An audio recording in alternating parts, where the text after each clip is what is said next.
Iba ang lakas ng loob pag may pera sa bulsa. Ecclesiastes 7:12, money is a shelter. Totoo yun. Huwag kayong magbanal-banala na parang walang kwenta ang pera. Sabi sa Bible, Ecclesiastes 10:19, money is the answer for everything.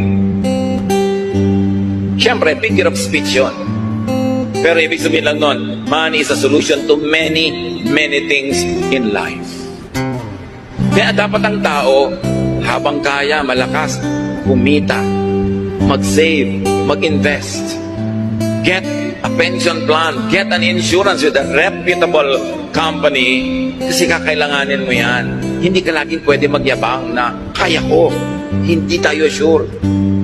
Iba na yung merong iba ang lakas ng loob pag may pera sa bulsa. Ecclesiastes 7:12, money is a shelter. Totoo yun. Huwag kayong magbanal-banala na parang walang kwenta ang pera.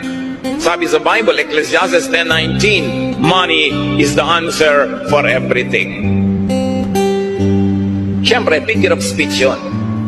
Pero ibig sabihin lang nun, money is a solution to many, many things in life.